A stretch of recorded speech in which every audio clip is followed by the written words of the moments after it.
Today, we're talking about the Florida Gators quarterback situation. Since y'all keep talking about that in my YouTube comments, I was going to talk about how Florida Gators performed in the wild card round and looking forward to this round. But we can do that tomorrow. That's fine. So we're just going to talk about quarterbacks for the first two segments, going through 5 quarterbacks. So we're talking about a bunch of them. Then we'll preview the men's basketball game versus Mississippi State tonight, only here on Locked On Gators.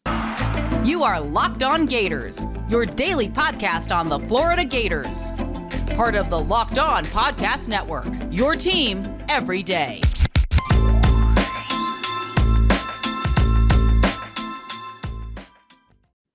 Hello and welcome back to another episode of Locked On Gators, part of the Locked On Podcast Network, your team every day. Thanks for making Locked On Gators your first listen of the day. We are available daily and free wherever you listen to podcasts.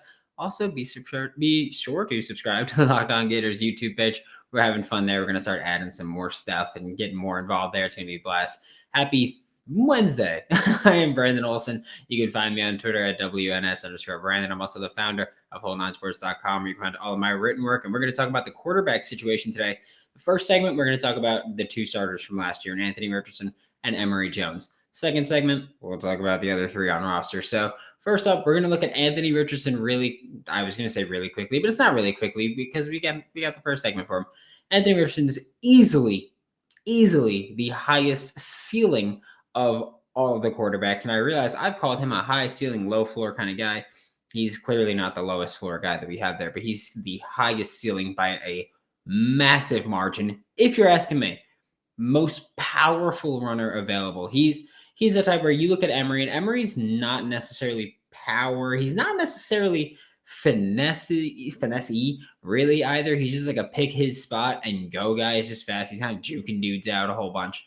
But Anthony Richardson, not afraid to run through you, not afraid to go over you, and not afraid to go around you. But power is kind of his style more than anything else. He's got the biggest arm available. I'd say he's got the best arm available from all the quarterbacks. I think he's got the best arm and he's the best runner available, which is why I think he should be starting, but he's got the biggest flaw also, which is processing issues. Also, accuracy is a big issue for him, which it's like, yeah, well, I mean, he can't accurately throw and he can't really read a defense. Well, guess what? The rest of this team, not great at that either. So that's why I think Anthony Richardson should be the guy. He's got the biggest arm. He's got the most mobility. And he's already on par with everybody else when you look at accuracy, when you look at reading a defense. We talk about processing issues with Emory Jones. We talk about processing issues with Anthony Richardson. They're different kind of issues. Emory's just really late on making his reads. Anthony Richardson just either goes through them too quickly or doesn't seem to make them. He's just like, I'm running this ball. So that's what we're talking about. They got different kind of processing issues, but again, both have processing issues. Anthony Richardson also has that gunslinger mentality that Emory doesn't have, but Anthony Richardson's just like, hey, F it. Someone's down there somewhere. And we see quarterbacks like that find a lot of success. You look at guys like, I'm not comparing the two, or necessarily comparing the two, but Anthony Richardson and, Patrick Mahomes, he's always trying to play hero ball. And you look at Anthony Richardson, he tries to play hero ball, and he can play hero ball. But when you look at someone who plays hero ball also, they're going to make mistakes. And it's one of those things where you can look at guys like Alex Smith comparing to Patrick Mahomes. And it's like Alex Smith might win you some games. He's not going to lose you games, but he's probably not going to also bring your team back on his back. That's Alex Smith. That's not necessarily Emory Jones, because Emory Jones will lose you games. But Anthony Richardson is like Patrick Mahomes, where a big arm, not afraid to take those shots. They're going to win you games, but they're also going to lose you games. And that's where you have to think about, is the trade-off worth it? Is the possibility of our quarterback losing us the game worth the possibility of him making these insane plays and winning us the game? So that's up to Billy Napier. If he wants to go, you know what? F it. I think it's worth it. Then so be it. That's up to Billy Napier. Anthony Richardson also kind of panics under pressure more than Emory, I'd say. I think that might be Emory's best trait over Anthony Richardson, is not necessarily the ability to handle pressure perfectly, but I think Emory, kind of loses you less there, because Anthony Richardson, he panics under pressure a bit and forces throws, which we saw with, towards the end of the LSU game, that was really like, yikes, and things like that. Where, look, Anthony Richardson, perfect example. He brought us back in that game, and then he also threw the bad pick at the end, or 2 picks towards the end of it, and it was like, yikes, that's pretty ugly football there. And Emory Jones, he's got the most starting experience on the team, which, not saying much. It's not even a full season, really. Very skilled as a runner in the sense of, again, he's not going to make people miss a ton, but he's got a little wiggle to his game. He's got enough speed to pick up yards. He led the team in carries and rushing yards this season. We've seen Billy Napier be successful with a quarterback like that in Levi Lewis, literally this past season. And I think when you look at Emory, he's got an above average arm for sure. But I think his biggest issue, like Anthony Richardson, the biggest issue is the mental part of the game, where Emory, he's late on his reads. He doesn't want to pull the trigger on a deep ball, which does suck, because if you're not willing to challenge vertically, that takes a lot away from the passing game to begin with. You look at, again, the processing issues. He's a little slow there. I think the thing that really separates Emory from Anthony, or not the thing, but the thing where Emory separates from Anthony, is really the ability to handle pressure, where you could look at the Central Florida game where Emory was just like, okay, I'm going to make my couple reads and take off running if it's not there. And I don't think you see that with Anthony Richardson. I think with Anthony Richardson, you see he wants to run the ball or he wants to throw the ball. He's not taking what's there for him. And I think that's a big thing that Emory does better than Anthony Richardson. But it's one of those things where I know that a lot of fans have soured on Emory Jones, and I know that I have not soured on Emory Jones, and I will still stand by him. I think that when you look at Emory Jones, he's better than fans give him credit for, than most fans give him credit for, or at least the most vocal fans give him credit for. I also think he's probably not as good as I think he is, or as good as I give him credit for. But, I think he's someone who fans soured on him. Fans booed him. Fans did it. And I realize every time I say fans booed him, it's like, oh, no, we were bullying Mullen. It's like, or they were booing Mullen. It's like, I don't think that's true at all. Because, and it's like, oh, we were booing Mullen for putting Emory back in the game. And it's like, so you were booing Emory. Like if it makes no sense with some fans. But again, these are the likely 2 starting quarterbacks. In the next segment, we're going to talk about the other 3 who I'm not going to rule anybody out. I'll say that. I'm not ruling a single quarterback out of this. We're going to talk about all of them. I watched as much as I could find on them. We're going to talk about them in just a minute. It's the new year, so that means it's New Year's resolution time. If yours is about getting fit or getting healthier, eating healthier, whatever it may be, include Built Bar in your diet plan. I'm really bad at keeping mine. You guys know this. I'll talk about this all the time. I'm really bad. I got a sweet tooth. I love sweets. I didn't eat chocolate today, so that's it. Did I eat chocolate today? No, I didn't eat chocolate today. So there's that. But I like sweets. I mean, that's been my weakness for years. Built Bar is something that I do eat to kind of keep that not in check, but it handles my sweet tooth. It's already coated in 100% chocolate. It's only got 130 calories, 4 net carbs, 17 grams of protein. So that's my biggest thing. I don't got to feel guilty about eating chocolate when I eat Built Bar. And I'm like, you know what? Yeah, I feel good about it. I don't care. So that's what you could do. And they've always got new limited time flavors coming out. They're always updating their stuff. It's honestly insane how many flavors of Built Bar there are. It's just ridiculous. Make sure you use promo code LOCKED15 to get 15% off of your next order. That is LOCKED, LOCKED 15 to get 15% off of your next order at Built or BuiltBar.com. Looking at the other 3 Gators quarterbacks that are possible starters, unless they add someone else and we see more things happen. Jack Miller III is the person that we're going to talk about. Jack Miller III is, of course, the Ohio State transfer. I know a lot of people like him, and I know a lot of people are like, oh, you know what? He looked bad in the spring game last year. How do I put this like without being rude? Do you think I give a damn how he looked in a spring game? Hell no. No one cares how you look in a spring game. I get it. It's the best evaluation you're going to get of guys against each other. But I tend to not look at those games and be like, oh, like this is huge evaluation. I look at it more as like, this is awesome seeing our offense go against our defense and things like that. I get it. Coaches get more out of it. But I think it's hard for us to be like, oh, Jack Miller didn't look great in the Ohio State spring game, so he won't be good at Florida. I think that's silly. I think when you look at arm strength, Jack Miller probably fits best with Emory Jones in that same realm, below Anthony Richardson, of course. I think the place where Jack Miller really stands out, I think he's got really clean mechanics. Just watching, I watched the spring game. I watched everything I could of him. I think he's got really clean throwing mechanics. If he can make reads in game and if he can be decisive in game, he might already be the best passer on the field. Again, not as strong an arm as Anthony Richardson. I don't care if you have a strong arm as Anthony Richardson. If you can make the damn throws and you can get this passing game going, go. I don't care who's out there. I don't care if you look at Naquan Wright and you're like, you know what? He's the best passer on the then play him at quarterback. I don't give a damn. I want to win games. That's what I want. If it's Jack Miller, it's Jack Miller. So be it. I think he's got really clean mechanics. If he can be decisive and if he can, make the reads that he needs to make as a passer, I think he's better than we've got right now. Honestly, I think Emory's way too slow when he makes his reads. I think Anthony Richardson is way too inconsistent in terms of if he's even making them at all. Sometimes, I feel like he's just like, yeah, I'll see. F it, Jacob Copeland down there somewhere. Jack Miller also not very mobile, and I know people have talked about, he's not mobile enough to run the Billy Napier offense. And here's the thing: if his lack of mobility was such a big issue, and that would keep Billy Napier from running his offense, Billy Napier wouldn't have brought Jack Miller on. Like it's not like Emory Jones or Anthony Richardson or Carlos Rio-Wilson or Jalen Kitna, where it's like they were already on roster and Billy Napier just inherited them. No. Billy Napier brought Jack Miller to Florida. Like Billy Napier saw Jack Miller and was like, this is good enough to run my offense. Billy Napier doesn't need a mobile quarterback. It just helps open some things up, but you don't need it. You know what else helps open things up?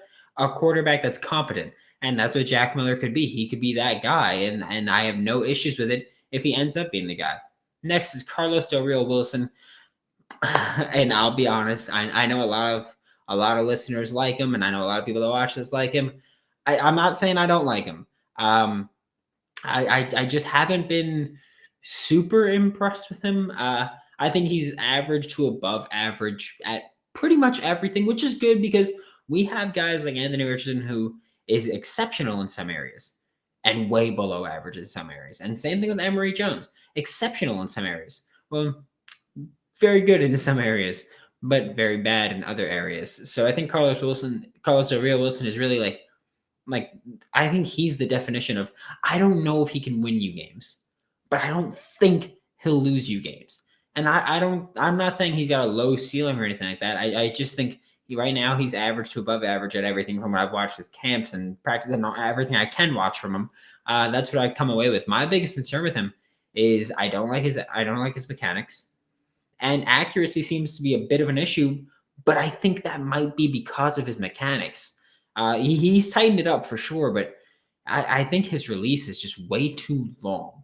And when you have an offensive line that struggles as much as it does, and when you have an offense that wants to push the ball vertically downfield at least a bit, I think having a long, winding throwing motion opens you up to take hits that you shouldn't be taking. It opens you up to try to rush your throws and be forced into making mistakes and bad decisions and throwing picks.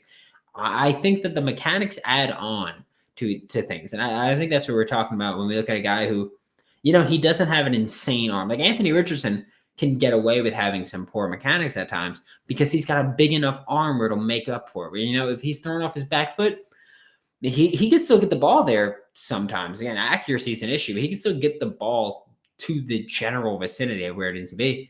I think if Carlos Del Rio Wilson is kind of throwing off his back foot, getting hit, we're gonna see some ugly throws and we're gonna see some bad picks, and that's one concern that I have with Carlos Del Rio Wilson and his elongated throwing motion. Is that I think that could genuinely be an issue in an offense where we're gonna see a lot of screens, we're gonna see a lot of quick passes, but we're also gonna see probably 20% of the passes be deep downfield. I mean, maybe a little bit less than that, but we're going to see an offense that they're going to want to push vertically downfield, especially when we keep adding offensive weapons to this team. It's going to be like, okay, well, we've got these playmakers. Get them the ball downfield. Get them the ball short, and that might be a little bit of an issue for Carlos Rio Wilson to do. The last quarterback that we're going to talk about is Jalen Kitna. And I think the most impressive thing with Jalen Kitna, I think there are two things that are very impressive with Jalen Kitna. One, his mechanics. I think that's very obvious, though, given that his dad is John Kitna, who is an NFL quarterback for quite some time.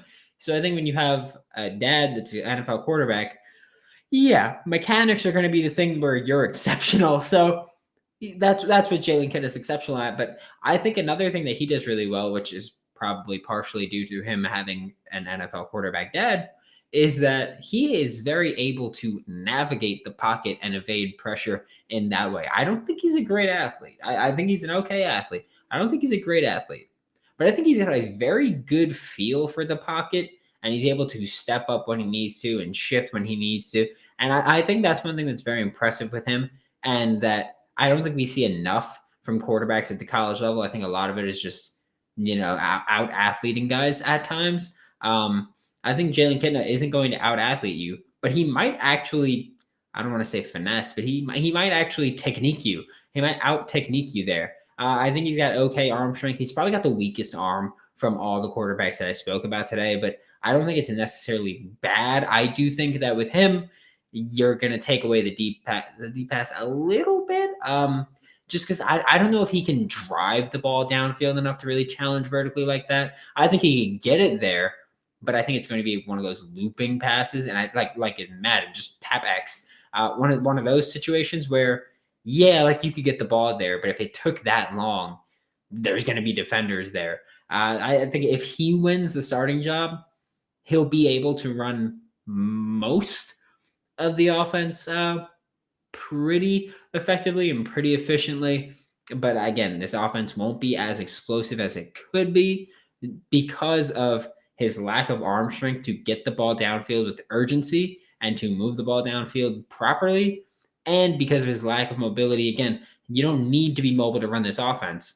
But if you're not an exceptional passer, or if you're not a great passer, if you can't make these reads, you can't make these throws properly, I think it hurts a little bit to not also be as mobile because, again, Billy Napier doesn't need you to be mobile, but it certainly helps. And if you can't throw the ball deep, then guess what? This defense is going to be all up at the line of scrimmage, and you got to make them work by being mobile, I think at least. You got to make them work by being a bit mobile, and I don't know if Jalen Kitna can really do that. I'm excited to see all these guys. Again, I've only said I'm not super impressed with Carlos Rio-Wilson, but if any of them start, so be it. In Billy, we trust. I'm just going to roll with whoever he wants to go and whoever he thinks will win some damn games for this team. This is it. The putt to win the tournament. If you sink it, the championship is yours. But on your backswing, your hat falls right over your eyes. Is this how you're running your business? With poor visibility because you're still relying on spreadsheets and outdated finance software, you boomer. To see the full picture, you need to upgrade to NetSuite by Oracle. NetSuite is the #1 cloud financial system to power your growth. With NetSuite, you can automate your processes and close out your books in no time, while staying well ahead of your competition. Over 28,000 businesses already use NetSuite. For the new year, NetSuite has a new financing program for those ready to upgrade at netsuite.com/locked. Head to netsuite.com/locked for this special one-of-a-kind financing offer on the #1 cloud financial system for growing businesses. That is netsuite.com/locked. To wrap up today's show, we are going to talk about tonight's game between the Florida Gators and the Mississippi State Bulldogs men's basketball game. They play tonight at 6:30 p.m. Eastern time. The Gators are 10-6 going into this game and are 4-6 in their last 10 games, starting the year 6-0. And then, wow. And then, yeah, you guys know what happened. But at this point, the Gators have not won a home game since December 22nd versus Stony Brook, which New York represent. I guess if you're looking at the scoring offense and the scoring defense, this game is insanely close. Florida has a slightly worse offense, I believe about 2 points per game worse offensively, and a slightly better defense, I believe 1.2 points per game better defensively than Mississippi State is. If you look at the record, you see that Mississippi State 12-4, and you're like, all right, well, 12-4 is pretty considerably better than 10-6. Mississippi State has also had a significantly easier schedule. And that's one thing where I get it. I've been going after Mike White. A lot of people have been going after Mike White. Now I'm going to talk about this a little later because I don't want to take away from it. But yes, Florida's played a very tough schedule. It's not a matter of just wins or losses. It's how this team looks in those wins and losses, which again, we'll get to it again. My biggest concern here, it's not keeping up with the Bulldogs offensively, which I get it. Yeah, to win games, you have to score more points than them. Ha ha ha ha. No, it's not just keeping up with their offense. I'm not scared of their offense. What scares me with the Bulldogs, specifically in this game against the Gators, I'm not talking about what scares me with the Bulldogs in general, but what scares me with the Bulldogs in this game against the Gators is the Bulldogs' ability to rebound. I think they do a fantastic job of getting in position, boxing out their opponents, and getting these rebounds, whether it's offensively or defensively. And I think that might be the killer for the Florida Gators because they've struggled immensely. You look at the South Carolina game, and off the top of my head, I think South Carolina had, I think it was 40 total rebounds, 22 offensive, 18 defensive, if I'm not wrong. I might be wrong, but I think those are the numbers, or at least I know that they had more. It might have been 21 offensive, 17 defensive. That might have been the number, 38 total. Sorry. Yes, yeah, that's me. So I think Mississippi State, I think they're better rebounding the ball than South Carolina is. And you're going to look at this game and you're going to go, Florida struggled at times on the boards. And Colin Castleton, he struggled a little bit boxing out and getting, and look at the South Carolina game. They just got killed on the offensive boards. And I think that's a big issue.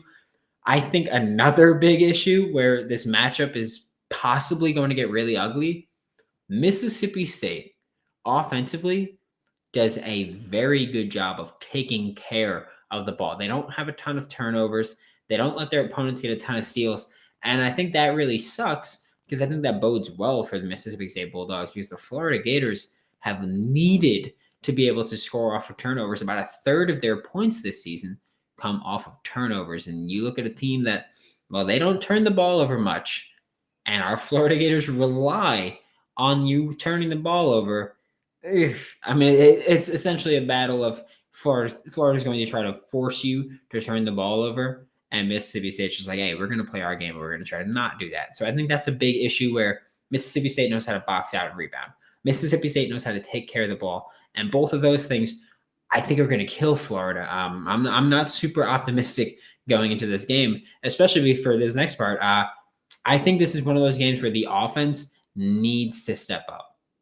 And I don't know if they can. And that's what's worrying. That's what's worrying me. That I'm going into the same thing, and this offense needs to step up. The offense needs to be smarter, more efficient, and outright just better, man. Like it's as simple as that. You need to be better if you want to have a shot at winning this game. And now here I am going to Mike White, like I mentioned before. I get it. I've been going after Mike White quite a bit. I've been giving him a lot of crap lately. But I think I've finally come to accept what it is that really, really bothers me about him. And it's really what sends me over the edge with him is that it's not about shot selection, it's partially about shot selection. But it's not just shot selection. It's not just the turnovers. It's not just the lineup. And I'm not about to be like, it's a combination. No, I'm not even saying that. What's bothering me is that the same issues since the beginning of the season are still here and they're still persisting. And that is what's bothering me for the entire season. This team has been bad at some things and has not gotten better at said things, turning the ball over, shot selection being straight crap, rebounding, not boxing out, not getting position, not fighting for these hard enough. And I think that the fact that all of those issues still remain, when all of those are very simply defined as fundamental basketball. None of those things, and I'm not talking Spurs basketball where you're going to pass the ball 1,000 times, but I'm saying that those issues are fundamental basketball, and you have not been able to correct them or really improve upon them because the biggest improvement has been taking out guys like Emory Jones who shoots those bad shots. You're not fixing the team.